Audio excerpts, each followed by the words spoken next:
नमस्कार मित्रों एवं मेरे प्यारे बच्चों। गुड मॉर्निंग प्यारे बच्चों। हम नया चैप्टर ले रहे हैं, चैप्टर सेकंड।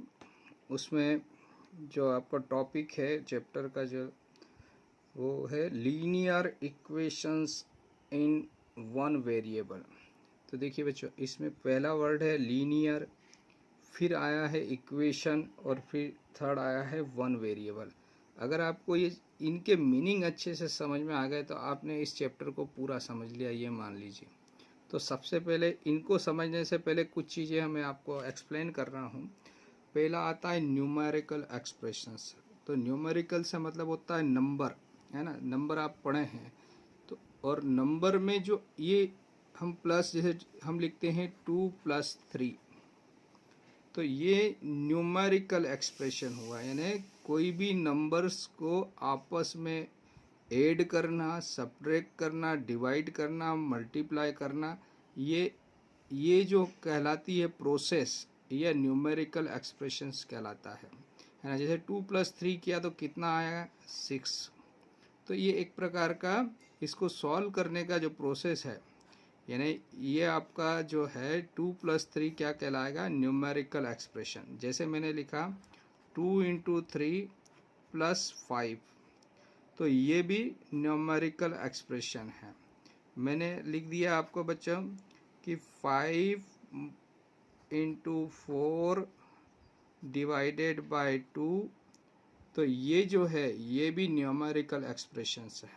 अब आपको इनको हल करने के लिए बोर्ड मास का रूल्स फॉलो करना रहता है, वो आप जानते हैं। यहाँ पर मेरा समझाने से मतलब है कि न्यूमेरिकल एक्सप्रेशन किसे कहते हैं, तो कोई भी नंबर्स के बीच जो प्लस माइनस डिवाइड मल्टीप्लाई से जो इसको बोलते हैं ऑपरेशन, इनके बीच जो हो रहा है ना बच्चों, इनको हम क्या बोलते हैं, ऑपरेशंस। ये इनसे जो इन साइन से अगर ऑपरेशन करते हैं हम, तो ये न्यूमेरिकल ऑपरेशन कहलाता है और इसको न्यूमेरिकल एक्सप्रेशन बोलते हैं। और ये जो चारों साइन है, कौन कौन से साइन है, प्लस माइनस डिवाइड मल्टीप्लाई, है ना, इनको हम ऑपरेटर बोलते हैं। क्या बोलते हैं, ऑपरेटर। ये छोटी छोटी चीज़ें आपको मालूम होना चाहिए। इनके बीच जो प्रोसेस चल रही है उसको हम बोलेंगे ऑपरेशन, और इन साइन को क्या बोलेंगे बच्चों, ऑपरेटर। और इस पूरे को क्या बोलेंगे, न्यूमेरिकल एक्सप्रेशन। यहाँ तक समझ में आ गया होगा बच्चों, ठीक है। अब न्यूमेरिकल एक्सप्रेशन के बाद आते हैं हम एल्जेब्रिक एक्सप्रेशन। तो एल्जेब्रिक एक्सप्रेशन क्या होता है, तो एल्जेब्रा क्या चीज़ होती है उसको समझने से पहले, जैसे मैंने एक स्क्वायर बनाया, ये मान लो आपका एक स्क्वायर है और इसकी साइड x है। तो अगर आपसे पूछा कि इसका पेरीमीटर बताओ, क्या बताना है, पेरीमीटर ऑफ दिस स्क्वायर। तो पेरीमीटर कैसे निकलते हैं, चारों भुजाओं को जोड़ दो तो पेरीमीटर आ जाता है। तो x plus x plus x plus कितना आ गया, 4x। तो 4x इसका पेरीमीटर हो गया। तो ये 4x जो है ये अलजेब्रिक एक्सप्रेशन हो गया। मतलब ये 4×x, यानी इसका मतलब एल्जेब्रिक एक्सप्रेशन किससे बनता है, एक कांस्टेंट होना चाहिए उसमें और दूसरा वेरिएबल होना चाहिए।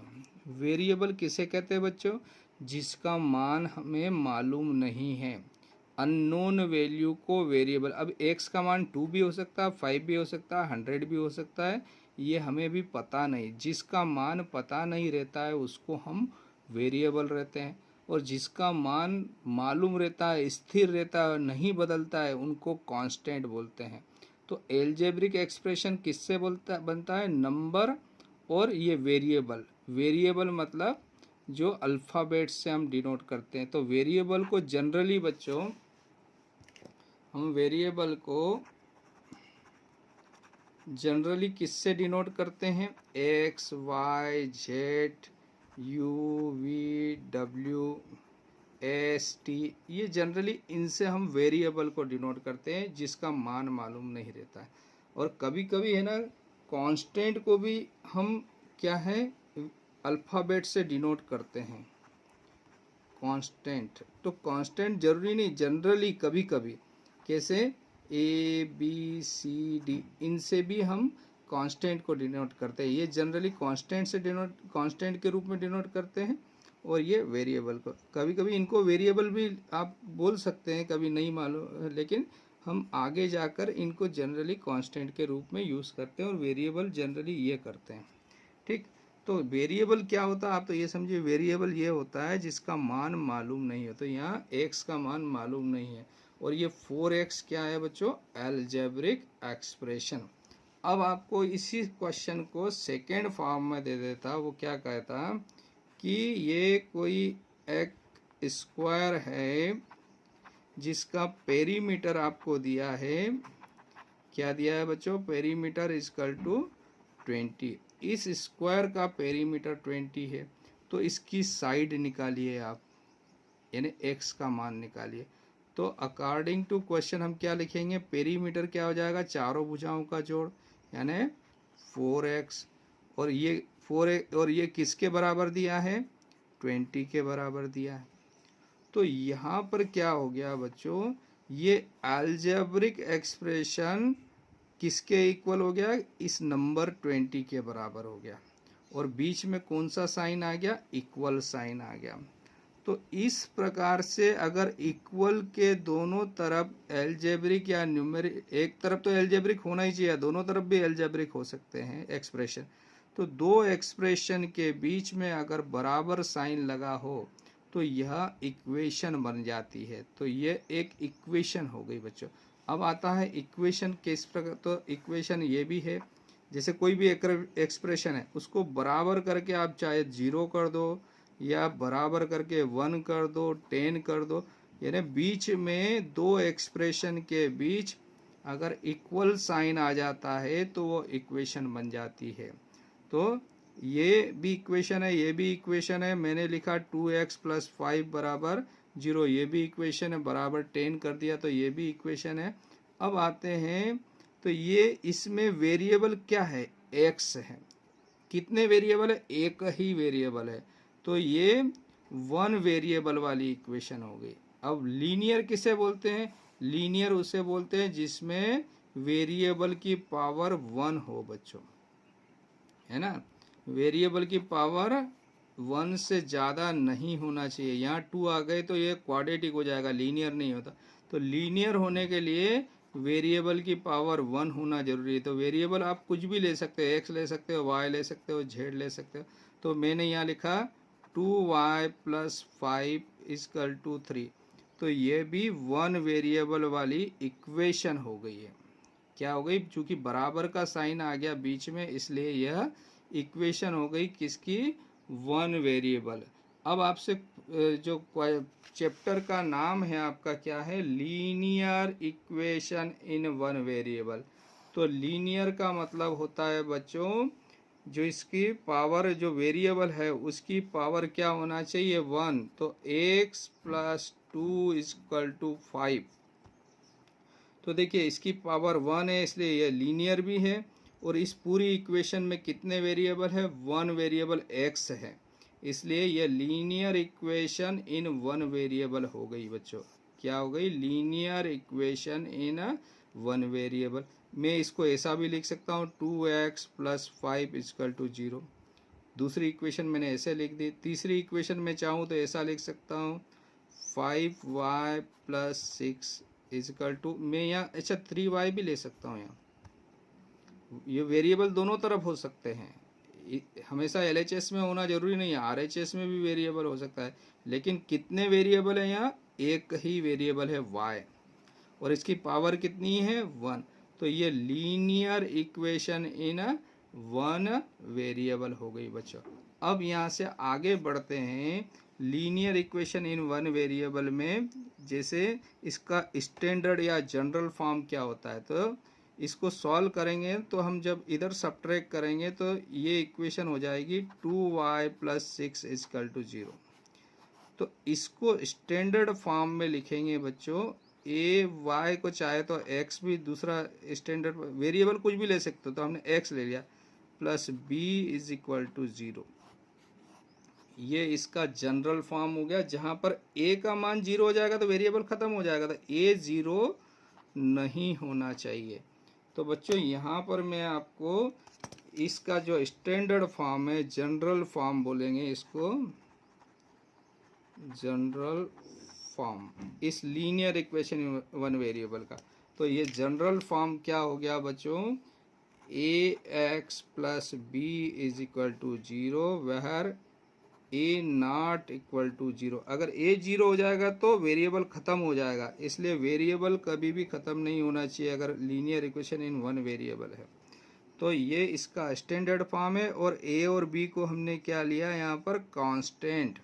और इसको सॉल्व करना भी आगे हम पढ़ेंगे, लेकिन अभी बेसिक नॉलेज में बता देता हूँ। और इसमें एक महत्वपूर्ण चीज़ रह गई है, वो ये है बच्चों कि इक्वेशन का जो स्टेटमेंट आपसे बोले कि इक्वेशन का स्टेटमेंट लिखो, तो इक्वेशन क्या होती है ना।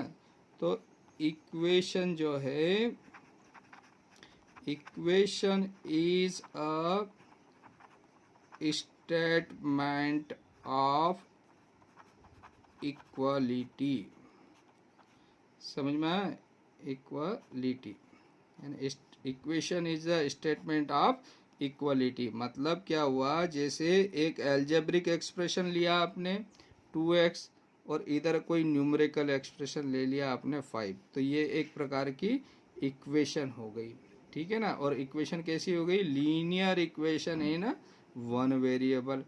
और इसका जनरल फॉर्म क्या होता है, ए एक्स प्लस बी बराबर जीरो। ये इसका जनरल फॉर्म है किसका, linear equation in one variable का, ठीक है ना। तो अब इसको याद रखने का एक और सरल तरीका बता देता हूँ।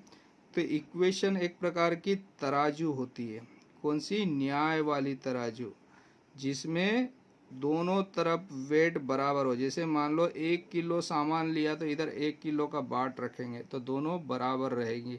तो तराजू है, इक्वेशन एक प्रकार की तराजू है जो दोनों को बराबर दिखाती है। तो यहाँ पर आपका यह एक linear equation in one variable क्या होता है, कैसे बनती है, ये मैंने आपको समझाने का प्रयास किया है। अब इसकी एक्सरसाइज में चलते हैं, जहाँ पर मैं बहुत सारी चीज़ें आपको एक्सप्लेन करूँगा। प्यारे बच्चों, क्वेश्चन नंबर फर्स्ट ले रहे हैं एक्सरसाइज 2.1 से। देखिए क्या कहा है, question number 1, solve the following x minus 2 is equal to 7। तो देखिए यह लीनियर इक्वेशन है और वन वेरिएबल। लीनियर क्यों है, क्योंकि वेरिएबल x है, इसकी पावर 1 है, तो ये तो लीनियर हो गई। और इन वन वेरिएबल क्योंकि चूंकि एक ही वेरिएबल है x। अब इसको सॉल्व करना यानी x की वैल्यू निकालना। x की वैल्यू निकालने को बोलते हैं x का मान, यानी x इसका जीरो भी बोलते हैं और रूट भी बोलते हैं। आपको बेसिक नॉलेज होना चाहिए किसे क्या कहते हैं। तो जो x का मान आएगा उसको जीरोज भी बोलते हैं, जीरो ऑफ द इक्वेशन, और नहीं तो रूट भी बोलते हैं, root of the given equations, ठीक है। अब इसको सॉल्व करने के मैं दो मेथड बताऊंगा आपको। फर्स्ट मेथड है, जैसे यहाँ से 2 उस तरफ भेजना या 2 हटाना, क्यों x का मान निकालना, तो यहाँ 2 नहीं होना चाहिए, 2 नहीं होना चाहिए। तो ये +2 में क्या ऐड कर दें कि ये 0 हो जाए, तो यानी ये -2 में क्या ऐड कर दें कि 0 हो जाए, यानी इसमें +2 ऐड कर दें। तो जब ऐड करते तो ये तराजू है, इक्वेशन क्या है, एक प्रकार का तराजू। तो जितना सामान इधर रख रहे उतना सामान उधर रखना जरूरी है। तो यहाँ से क्या कर रहे हैं, हम एडिंग कर रहे हैं ना, तो इसको लिखते हैं एडिंग। तो एडिंग टू बोथ साइड है ना, दोनों तरफ हम क्या कर रहे हैं, दो ऐड कर रहे हैं, सामान रख रहे हैं। तो इधर इस तराजू के इस पलड़े और इस पलड़े में, तो इस पलड़े में मैंने 2 किलो का सामान रखा, तो इधर भी 2 किलो का सामान रखेंगे तो ही तराजू बैलेंस रहेगी। और बैलेंस रखना जरूरी है, इसको आप जाके केमिस्ट्री में पढ़ेंगे कि इक्वेशन को कैसे बैलेंस करते हैं। तो वही बैलेंस यहाँ पे चल रहा है। तो देखिए ये +2 से -2 कैंसिल हो जाएगा, तो यहाँ तो x बच गया, और यहाँ 7 + 2 कितना हो गया, 9, और ये आपका आंसर हो गया बच्चों। अब दूसरा तरीका है ना, सेकेंड वे है ना। तो दूसरी मेथड जो है वो क्या है, ये आगे जाकर हम डायरेक्ट हल करेंगे है ना। तो सेकंड मेथड में x माइनस 2 इजकल टू 7 किया, तो इसको बोलते हैं ट्रांसफ़र करना, है ना। तो इसको इस लेफ्ट हैंड साइड से राइट हैंड साइड में जब भी ट्रांसफ़र करते हैं तो जो साइन प्लस या माइनस रहता है वो उधर जाकर क्या हो जाता है, चेंज हो जाता है। तो माइनस है तो प्लस हो जाएगा, प्लस है तो माइनस हो जाएगा। तो यहाँ तो एक्स रहा, और इसको ये समझ लो एक नदी है, नदी के उस पार जाएंगे तो इसका साइन बदल जाएगा। तो ये हो गया 7, और उधर गया तो ये इधर माइनस था तो उधर जाके क्या हो गया, प्लस हो गया बच्चों। तो x इजकल टू कितना आ गया, 9 आ गया। ठीक है बच्चों, तो ये दोनों तरीके बता दिए हैं आपको। ये आपका एक तरीका जिस हिसाब से हम करते हैं स्टैंडर्ड वे हो गई, और ये नॉर्मल तरीका है जो आगे जाके हम इसी का यूज़ करेंगे। तो आपको जो अच्छा लगे वो तरीका आप यूज़ कर सकते हो। ओके, नेक्स्ट क्वेश्चन देखते हैं बच्चों। प्यारे बच्चों, नेक्स्ट क्वेश्चन ले रहे हैं second. y plus 3 is equal to 10 दिया है और इसको सॉल्व करना मीन्स y का वैल्यू निकालना है आपको, है ना। यानी y का वैल्यू, यानी y की जो वैल्यू है उसको जीरोज भी कहते हैं और रूट भी कहते हैं। तो आगे जाके आपको ये चीज़ें पता होना चाहिए। तो y की वैल्यू निकालने के दो तरीके आपको मैं बताऊंगा। पहला तरीका है क्या है, y का अकेला रखना है इसको, यानी y के अलावा जितने भी नंबर से इसके साथ आगे पीछे उन सबको हटाना। तो हटाना यानी तराजू में मान लो यहाँ पर इसके साथ कोई सामान रखना है और ये बैलेंस है, तराजू यानी दोनों पलड़े में है, तो ये सामान इधर हटाएंगे यानी इसमें से सामान कम कर रहे हो तो इधर भी कम करना पड़ेगा, नहीं तो बैलेंस बिगड़ जाएगा तराजू का। तो इक्वेशन एक प्रकार की तराजू है बच्चों। तो यहाँ से 3 हटाने के लिए 3 माइनस करना पड़ेगा, तो इधर भी 3 माइनस करना पड़ेगा। तो दिस इम्प्लाइज क्या करेंगे, y प्लस 3 है यहाँ, तो इसमें से 3 हटा रहे, हटाने को माइनस बोलेंगे। तो इधर भी हटाना पड़ेगा, दोनों तरफ हटाना यानी सब्ट्रैक्टिंग। तो बच्चों मैंने क्या लिख दिया यहाँ पर, सब्ट्रैक्टिंग 3 बोथ द साइड्स, यानी 3 दोनों तरफ से सब्ट्रैक्ट कर रहे हैं बच्चों। तो यहाँ 3 से ये 3 कैंसिल हो जाएगा, तो क्या बचेगा बच्चों, y। इधर 10 में से 3 माइनस हो जाएगा, तो आंसर आया आपका 7। तो ये आपका रिक्वायर्ड आंसर हो गया बच्चों। ठीक है, अब आगे बढ़ते हैं। इसको दूसरी मेथड जो अल्टरनेट मेथड बोल सकते हैं या सेकंड वे बोल दिए हैं, तो इसका सेकंड मेथड ले रहे हैं, है ना। सेकंड मेथड में हमने क्या करा, आपको दिया है given y plus 3 is equal to 10। ठीक है, तो इसको ट्रांसफ़र करना बोलते थे, इसको यहाँ से इधर ट्रांसफ़र कर रहे हैं, तो क्या हो जाएगा, y इज इक्वल टू 10। और मैंने आपको बताया जब भी ट्रांसफ़र करते हैं तो इधर जो साइन रहता प्लस या माइनस उधर जाके चेंज हो जाता है। तो ये प्लस है तो उधर जाकर माइनस हो जाएगा। तो y इज इक्वल टू कितना बच जाएगा, 7। और ये आपका रिक्वायर्ड आंसर। तो दोनों ही मेथड से आपका आंसर सेम आएगा बच्चों। तो यहाँ पर ये क्वेश्चन सेकंड कंप्लीट होता है बच्चों। आपको समझ में आया होगा। Okay, thank you.